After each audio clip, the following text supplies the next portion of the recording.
Good morning, and we're glad to finally have you here for real today. Sorry about our inconvenience at 9:30. We still haven't figured out, we heard from Microsoft whether this was a glitch on their system or ours, but regardless, we're back up and running, and we appreciate everybody in our IT department who's gotten us up and running, and Casey, who has been frantically working to get us back up and where we can see you and hear you. So you did not want to see what we looked like earlier on this going through, so it's good to see it working this way. I would like to pause and take a moment to remember the victims and everyone that was impacted by the terrorist attack at Pensacola NAS a year ago yesterday on December 6, 2019. It's hard to believe it's been a year. It almost seems like some of the things that have gone forward, it's been 2 or 3 years, but a year ago that event happened, and it significantly impacted both our community and as well as certainly the base. We pause to remember certainly Ensign Joshua Caleb Watson, 23, Airman Mohammed Samed Hytham, 19, and Airman Apprentice Cameron Scott Walters, 21. But not only just those three, there are many individuals who were hurt, who actually certainly were injured with bullets. I know I remember going to visit several of them in the hospital. There were certainly a number of people that were significantly impacted and traumatized, probably even still to this day. So again, we certainly, our thoughts and prayers are with all those victims, not only those that lost their lives, but were impacted by this. I do certainly wish to, this is a time, certainly the individuals at the base, but not only those at the base, those with the Escambia County Sheriff's Office and the Pensacola Police Department and the work that they did. I was at an award ceremony for the FBI and the U.S. Attorney's Office earlier last week, and we were recognized, the PPD was recognized for the efforts that they provided. I know that Deputy Chief Crispin was there. I know he was leading the SWAT team that day. I remember seeing him that morning on NAS when we got there, as well as the rest of the members of the Pensacola SWAT department that were a part of that. So we certainly appreciate their service and take a moment to pause just to remember all those that were impacted.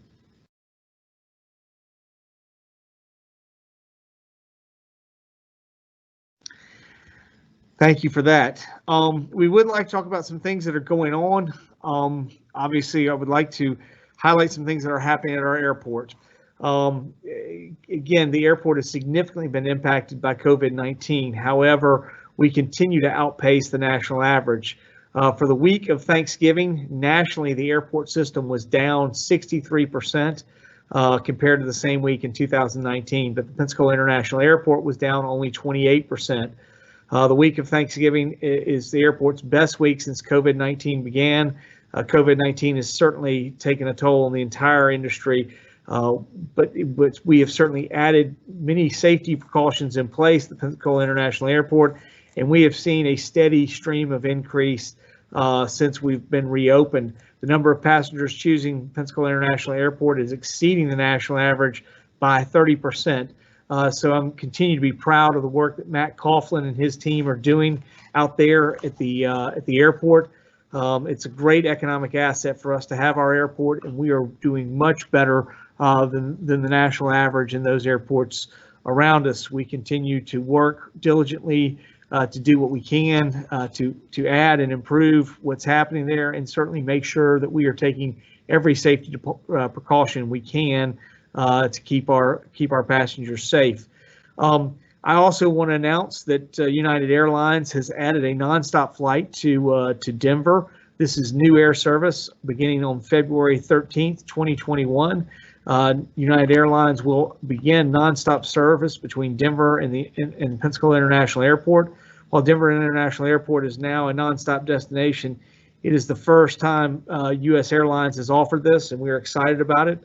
Flights will be offered on the weekends beginning February 13th through February 28th. In March, the flights will change to a daily service. For more information, please visit flypensacola.com and see what's going on out there. Many great things that are happening with our airport, even despite what they've been impacted with COVID. Also, not to be outdone, our airport has done well, but also our Port of Pensacola joins the Green Marine Environmental Stewardship Program. The Port of Pensacola is the newest Green Marine participant and the third Florida Port Authority to become part of the largest voluntary environmental certification program for North America's maritime industry. Green Maritime offers a step-by-step roadmap for port authorities, terminal operators, ship lines, and shipyard managers to voluntarily and measurably reduce their environmental footprint. The comprehensive program addresses key environmental issues using 13 performance indicators that include lowering air emissions, minimizing community impacts, and demonstrating environmental leadership. I'm proud of the Port of Pensacola and its leadership that's taken this proactive step in getting this measurable and sustainable measure certified. The Green Marine certification process is rigorous and transparent. Results are independently verified every 2 years, and each company's individual results are published annually and made available online at green-marine.org. So again, we're very excited. I think it shows our commitment to our environment that we continue to pursue here at all of our organizations, but certainly proud of what we're doing at the port. The Pensacola Climate Action Virtual Conference will be December 8th. The City of Pensacola staff will be participating in a Pensacola Climate Action What's Next virtual conference that is Tuesday, tomorrow, December 8th at 6:30. A free community event focusing on climate mitigation and adaptation task force findings and next steps forward. Participants are asked to register for virtual conference in advance. For more information, view the Pensacola Climate Action What's Next event Facebook page or contact Christian Wagley at christian@healthygulf.org. City of Pensacola Assistant Planning Director Cynthia Cannon and Sustainability Coordinator Mark Jackson will join conversation to discuss what I as the mayor and the city have accomplished so far and plan to do for future climate mitigation. I certainly think we had planned in 2020 to do a little bit more. But I expect to see those things that we had planned to do in 2020 that were sort of sidetracked by COVID. We'll be picking those up in 2021, and we're incredibly excited about what Mark has planned to move forward. We are still in the middle of Keep the Wreath Green. This is the Pensacola Fire Department. Has unfortunately had to place the first and second red bulbs on the city's Keep the Wreath Green fire safety wreath after 2 residential structure fires last week. No one was injured but the fires, but they caused damage and displaced 2 adult residents in one of the homes. So the Keep the Wreath Green fire safety campaign is a collaborative initiative with the Escambia County Fire Rescue to promote fire safety during the month of December. This is a critical month for us because of what generally happens as we're turning our heaters on, the temperature gets cooler. This is a time we need to be vigilant that we see probably more fires happen in this transition as we go from warm to cool. Even once we get further into the year, there are so many things, people come on with new sources of heat that create issues. Certainly also at home, cooking so many things during the holidays, it's easy to have kitchen fires as well. Each time a firefighter responds to a residential fire with damage, a green light is replaced with a red one. And this, again, this signifies our commitment to try to keep a green wreath, and we hope that you will work with us to do so. City of Pensacola residents are encouraged to call the Pensacola Fire Department at 436-5200 if they need smoke alarm assistance. County residents may also call Escambia County Fire Rescue at 850-595-HERO, which is 4376. Please remember to practice fire safety this holiday season and throughout the year. And for any safety tips, please check out the Pensacola Fire Department on Facebook. City Council meetings this week. We'll have a City Council agenda conference today at 3:30 at City Hall in the Council chambers, followed by the CRA. The City Council regular meeting will be Thursday, December 10th at 5:30 in the main chambers. Meetings can be viewed live at cityofpensacola.com/video. For information how to participate virtually or in person, please view each meeting agenda. At this time, I would like to talk about 2 events that we did last week that we're working on. The first is we've already started and we've already put out the first permit for a tiny home in the city of Pensacola, and it's under construction. With that said, with the new changes in the Florida Building Code happening starting in January 1st, we are moving forward to amend our code to allow for tiny homes here in the city of Pensacola, and moving that forward. We had a good meeting last week with some individuals related to tiny homes and some of the challenges they've had with our permitting process. And I think, again, the first time anything's new, it's kind of a challenging point, but we've made a commitment that we're going to be looking to get better at some of these things, and so that we can make it less expensive and more affordable for housing to come forward. With that in mind, we also took a meeting last week with the HBA.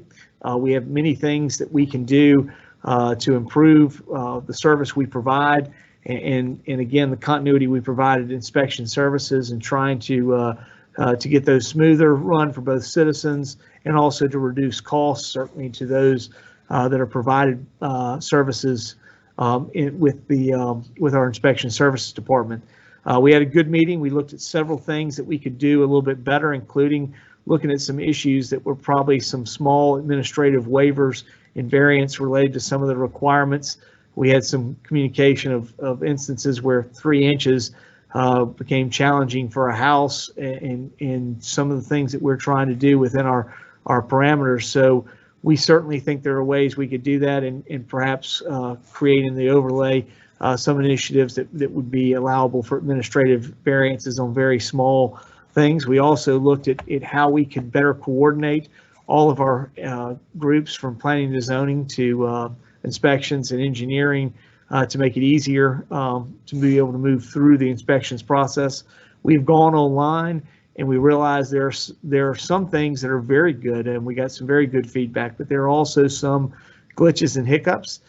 So we very much focused on what we could do with that online system. And then finally, again, we are continuing to still work some in-house hours to see people, but we also have hours that are not time for visitors to come in, and that's really to allow our staff to get some work done that they need to get done without having people in the lobby. Certainly visitors are our first priority, but at some point we've got to get some of the work done, and I think that was very important, this communication that we heard as well. So I do believe we're making every effort we can to make our inspections better, easier for you to utilize, and more expedient and less costly. So again, those are all the things we continue to work on. Finally, for COVID, we've still seen the state positivity rate is 6.96, and in Escambia County, we've been 9.65 on December 2nd, 8.24 on the 3rd, and 8.49 on the 4th. So we continue to outpace at this point the state's positivity rate. We've also continued to see hospitalizations climb. We went from 109 on December 3rd to 113 on the 4th. We were 120 on the 5th, 121 on the 6th, and today we're at 133. So I think, again, at this point, we really need everybody working together. This is a team effort. We were able to get these numbers down during the summer, and there's no reason we as citizens can't work to do this together. Part of that is continuing to just take the steps we've talked about for a long time, which are washing your hands, wearing a mask, and socially distance when possible. Certainly, if you're in a situation where you can't socially distance, that's why we need you to wear masks when you're shopping and in stores and other things inside buildings, and try to do as much as you can outdoors. These are things we continue to work on. But it does appear that vaccines are right around the corner, and we do expect as 2021 gets started, we expect to be seeing our first vaccines. Again, those will be going first to healthcare workers, then to first responders, then to those that are aged in healthcare communities and assisted living places, congregate facilities. Those will be the first stage. After that, we'll move into the second stage. But right now, we're working with hospitals to make sure that first stage is taken care of. And again, all the discussions and expectation, it is appearing that in January we should begin to see those vaccines occur. So again, at this point, we are so close to obtaining a vaccine and being able to get a handle on COVID and begin to turn the numbers over. and move in a downward direction. But until that time, it is really incumbent upon us to really buckle down and work with our mask. At the 133, we've gone up significantly over the last couple of weeks, and this is showing that we need to do a better job of focusing. I've seen that out there. Although I will say, as again, the numbers go up, and this is always a part that I thought, as people feel more of a challenge and see more of an impact, they take it more seriously and wear the mask. So again, this is one of those times where we're now at 133 hospitalizations. Our healthcare workers need you and need you to and again, our whole goal is to keep businesses open. We don't want to have any closures. We want to see everybody able to work and open. But if we're going to do that, we really need everybody to wear a mask. So again, that's our goal, and to keep everything moving. We've certainly seen where we've been successful, and again, economically, I think compared to other places in the country, other places in the world, I think we've handled it as best as we can, but we need to stay on top of it and continue to push our numbers down. We have a lot of great healthcare workers in this community that are working hard to take care of individuals. So at this point, we really need to do what we can to make sure we protect them and protect our hospitals.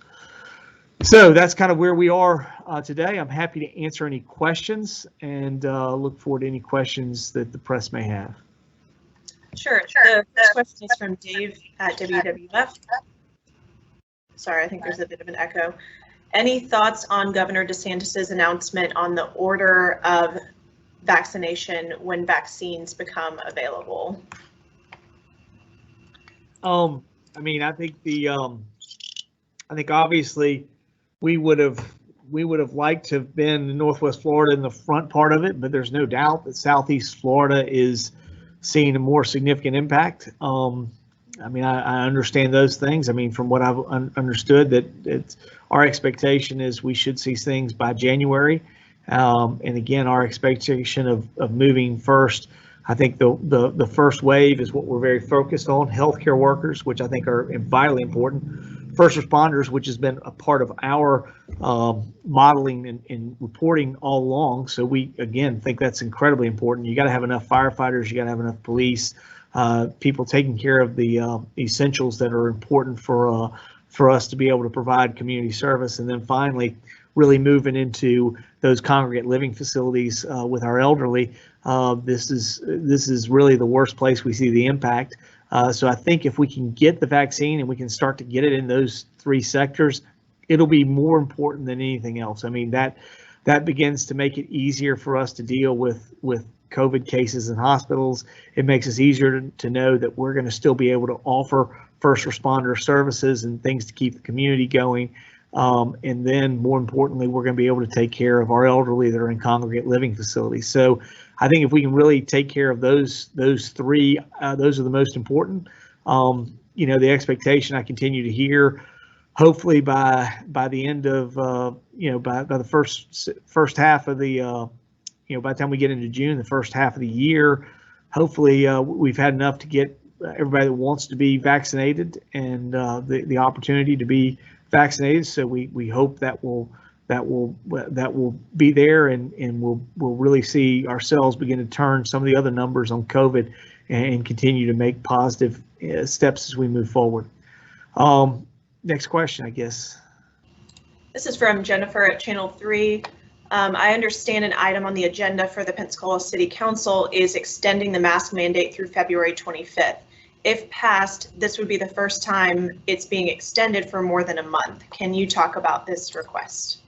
I believe those are going to be those requests are the council's request. It's their mask mandate. I do think part of it is just trying to deal with some of the issues of coming back and making sure they don't miss something into January. I think is more than anything else. But I mean, you really need to follow up with council members. It's their mask ordinance at this particular time.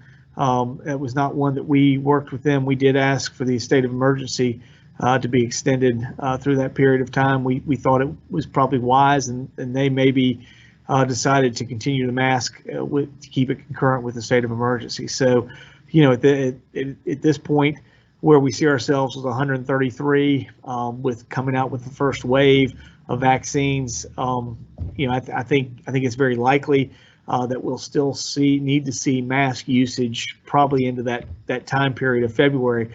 It's certainly my hope is if we can get those numbers down, again, we can take any action we need to. So it's more really the responsibility is up to us as citizens. If we take these things seriously, take the action we need to, drive our numbers down, we can always bring things back earlier than need to be. So, but again, we're excited that the vaccine is finally going to be coming through, and we think we'll see that in January and in Northwest Florida. So that's still what we're shooting for. This is from Jeremy at Weekly. Last week, the Urban Core CRA Advisory Board discussed putting more energy into affordable housing and the issue of homelessness. What are your thoughts on the CRA getting into actual development of affordable housing, and also the notion of a day use center and public restroom facility located downtown, and also the potential repurposing of that $18 million bond towards such efforts? Well, the $18 million is going toward what we already have it going toward. Those are things, Jeremy, that we've talked about, trying to create a more walkable, more walkable community that will spur further development, that will increase tax dollars. With those increased tax dollars within the CRA, there will be more money to go within the CRA. We absolutely want to do a restroom, some kind of a self-cleaning restroom. We've talked about that for some time. So certainly we believe that that's part of it, and we'll see there. I think when you get into it, the actual issues of dealing with some of the things on homelessness, I think what you're going to see us also recommend is that we have a place to play in providing funds, but I think we partner with individuals who are already doing that. There are a number of not-for-profits and institutions that are doing that in this community, and I think we need to work with them. The biggest problem is obviously shelters at this particular time have been very difficult to do with COVID. So I think that's why you're seeing some of these things continue to lag, waiting for a response from COVID. But I do think if we can get things under control with our COVID numbers, I think that's what you will see. Regardless of what's happening with homelessness, you're definitely seeing an emphasis on affordable housing. I think we already talked about what we're trying to do with tiny homes and moving that forward and getting that in our code. So we're already in that process. We took some steps last week to meet with some people, got some information over to our legal department, and begin to work that process. I'd like to see it happen and bring something back to council in January, February, but at the latest have that to them. Obviously, the new changes in the building code really allow things to work in January, so our goal was to try to have this ready to go as soon as we could. There were a few outliners that we just need to get taken care of. I don't know if we'll make the second meeting in January, but we're very focused on dealing with affordability. The other thing I think you will see is also affordable housing, other initiatives that we can take. Some of the things that have come out of Civicon, talking with people like Victor Dover and some of the other individuals that we talked about, really working what the city can do.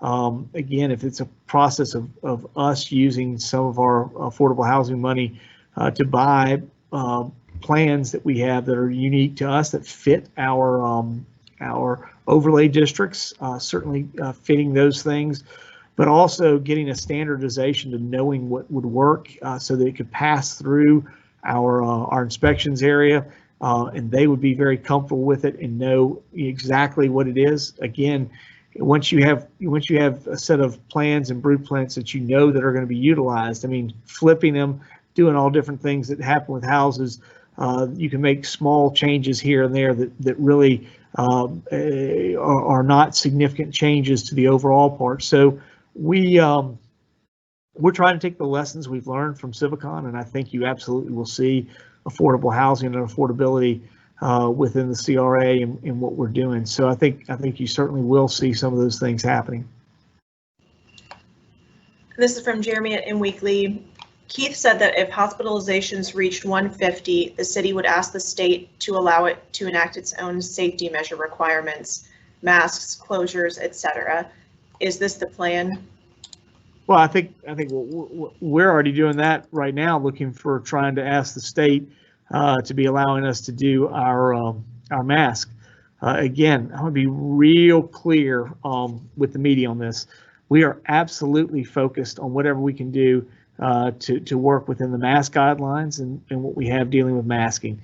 At no time are we think that there's an issue of necessarily doing closures at this point. Obviously, there may be some events and large gatherings that we would need to potentially have they may end up at risk of canceling. But outside of that, that's our goal is not to close anybody else. It's certainly to deal within our own things internally as we're working with. But our goal is not to create any closures. It is to create usage of the mask and wearing masks. We didn't close anything this summer. We did focus on wearing masks, and we were able to bring our numbers down. I think the same thing will show here that's happening. And again, it's a case of when people get serious, and I think it often is the case where people, when they perceive threats, they begin to get more serious about it. I will say I've started noticing in the last week or so more usage of masks than we have been in the last couple of weeks. I was a proponent of, if you don't have an imminent threat, get rid of the mandate. But again, the council had other decisions. I think it's challenging and creates some of the problems that we're dealing with right now. But hopefully, now people are beginning to see and understand where we are with our hospitalizations as they move up, where our positivity rate as that moves up, that people will take it seriously and begin to wear their mask. That's probably the most important thing we can do right now to battle COVID and what we're doing. Other thing is if you do test positive, stay home. That's probably the other most significant part that we deal with here at the city. And we've had instances where we've had to reprimand and employees and remind them that they need to stay home. So again, we are, that's the best thing you can do. Because the challenge too is think about how many times you have exposure issues where you end up having to send some people home because of exposure, and therefore you go short staff without even really everybody having COVID. I'm looking at my screen at both Casey and Keith, who did not have COVID but had to go home for a while for exposure risks. So again, these are things that are just as important for us. So wear your mask, and if you're sick, do not come into work. I think that's probably the most important thing that we could do. And if we do that, the vaccine comes in, we're going to keep moving forward. This is from Jim at the News Journal. Has code enforcement issued any citations against businesses on the mask ordinance? No, we've been talking to businesses and we've been working with it. It has been more challenging. This summer, we had no challenges one way or the other. I've yet to catch up with Steve, but I know Richards, our head of code enforcement, but I know when I talked to him a couple of weeks ago right before Thanksgiving, that was kind of where we were, and I haven't heard anything else from him or John Pittman. So I'll be happy to ask and see what we can find out. But I know they were working through it and trying to work with businesses as much as we can, and continuing to do that. We had nothing but straight compliance over the summer, and it's been a little bit different here. But I don't know. I'll have to find out what's happened with Steve and what's happened with code enforcement. This is from Jennifer at Channel 3. Sorry. 1 second, my screen just went black for a second. Can the mayor talk about the hospitalizations in the county? Is there concern about growing numbers? Is there concern about staff, PPE, etc.? Well, I mean, I think those things are always potentially out there. We are at 133 hospitalizations today. I mean, we just went up from 121. But I would say recently we've seen it take a little bit more turn. The numbers have been bigger on a daily basis, seeing what we did more this summer. But until then, it's been an increase steady increase, but it's been very much smaller numbers. So again, we are a little bit concerned by what is happening today and jumping from, we were on Friday, we were at 113. Today we're at 133. That's a jump of 20 in a couple of days. So that's not what you want to see anytime that's happening. So again, realizing that if we get serious about things today, we won't really turn that curve for probably 2 weeks. But again, we've got people working diligently in our hospitals, trying to provide better care. So again, I think the overall reason we've said hospitalizations are important, because hospitalizations, again, the number we have of, we keep announcing it, is there've been 15,686 residents that have tested positive. Now that's from last March. Most of those that have tested even from October back are no longer even November, or first part of November, are no longer of a threat, again, from contagion or anything else. So that number is probably not a good number because it doesn't fluctuate up and down. Hospitalizations fluctuate up and down. I think they show a better, outside of being 2 weeks behind, they tend to show a better result of what's happening in your community. Somebody was asking me, what happens? I said, well, it's a function of new cases and positivity rate. If you have new cases and positivity rate, it does appear that in 2 weeks you will see hospitalizations go up. If we could focus on bringing down positivity rate and new cases, that certainly would be good. I mean, those are certainly important measures to look at. The reason we don't just solely go there is because, again, many of our new cases and the positivity rate, if all that happens is you have a sniffle and you go home and you quarantine for 2 weeks and then come back out when you test negative, then nothing really happened. I mean, the importance of that one is not significant. The ones that are important to us are the ones that end up getting to a point that they have to go to the hospital, and that's what we're trying to prevent. That's our goal. If somebody just gets the sniffles, we don't like that, but it's, again, the community and our community can move forward. It's really those individuals that end up needing to go in and use hospitals, get a hospital usage, that either take up the potential for us to have, be able to offer other medical services, or else just continue to have problems themselves. That's the person we're looking out and trying to make sure that we account for. And I think it's just a numbers case. However many new cases, how many other positives you have, you're eventually going to have so many of those are going to be hospital cases. So if we can stop new numbers, if we can stop positivity, if we can shrink both of those, we will shrink hospitalizations. We've done it in the past. We did it with simply wearing masks. We can do it again. And now is just as important a time as anything else, because we sit at the door, sort of at the cusp of having vaccines and finally able to really make a difference in our response. So that'd be my comment at this particular time, is that we really need to buckle down, wear your mask as much as you can when you're out and about, and if we all do that, we can push the numbers down. The vaccine will come through and help us push numbers down further. And like I keep saying every week, no one wants to get over COVID more than I do. I'll be very happy when we're over COVID, and I want to get there. But at the same time, I realize how important it is that we keep working on this, because we are very concerned about our economy. But it's been a we don't believe it's an either or, health or economy. We believe it's most important to have health and economy. So from that end, that's sort of where we are, and what sort of precipitates the actions we're taking and what we're following. This is from Jim at P&J.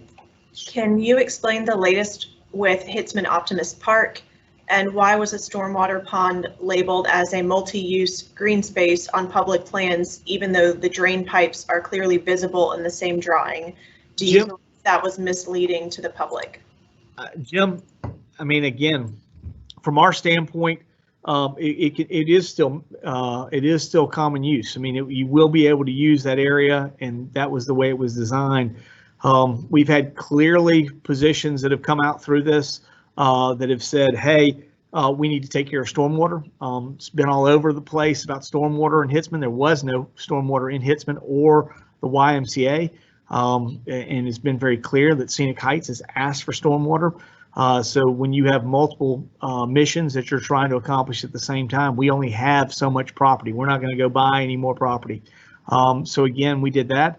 I do think at the end of the day, I think working to make one of the fields open to the general public, we're going to have it fenced, but it's not going to be gated so people can use it. So there'll be significantly more open space and usable space there than even the small little area provided by allowing the one of the 3 fields to be ungated. So, you know, again, our whole goal is to accomplish multiple missions, and I think stormwater is, I mean, I think that's just as important. We made a commitment to Scenic Heights. We're going to take care of stormwater. We were going to improve stormwater, and we've certainly done that. The area can be utilized and it's not going to be fenced. It's just swaled area that will be able to be utilized when it's there. But we are going to move forward with not gating one of the fields, and so we will have plenty of green space, more green space that was usable than anticipated in the beginning. So, I mean, from that standpoint, we always work to manage the missions that we have for our communities. And I think at the end of the day, we've got a solution that will work better for everyone. This is from Jeremy in Weekly. Has the state responded to your communications regarding masks? I don't know at this particular time. We hadn't seen anything. So again, we'll continue to keep working. And this is from Jennifer at Channel 3. When the vaccine is released, will the county, I think she means the city, will the city require employees to get the vaccine to work?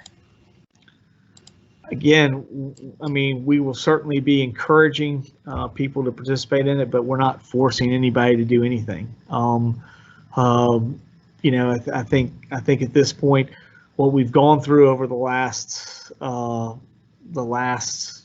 9 months, I would think it would be incumbent upon everybody to try to work through those things and figure it out. But it will be, you know, again, we're not going to force anybody to do anything. We're going to highly encourage them. And again, we're making it available. Same thing I think is happening with all 3 hospitals when we were on the phone with them and discussing what they were doing with their employees. So again, that's where everybody is. But we certainly encourage everybody to do what they can and encourage them to take the vaccine. It certainly will be available. And if people choose not to do it, then it allows us to keep moving further down the line with the initial supply. So, you know, we got a lot of people to vaccinate at this particular time. So our focus will be not as much worried about those that won't vaccinate as those that will, and how we keep pushing the supplies down the line and get more people vaccinated. All right, we don't have any new questions. All right, well, thank you very much. We've got a busy week as we all prepare for the holidays. Hopefully continue to stay safe out there, and we will continue to follow. I think Casey will try to do something about where we are with COVID and in the week at some point. And again, thank you for your patience working with us and our team's problem. I'm not sure where the issue was, but I really appreciate our IT people working with Microsoft to make sure we can get this done. And sorry about the confusion and the time delay. But obviously we weren't able to function this morning and get you the opportunity to even do this press conference. So we really appreciate everybody over there in IT and with Microsoft to help make it happen. Thanks.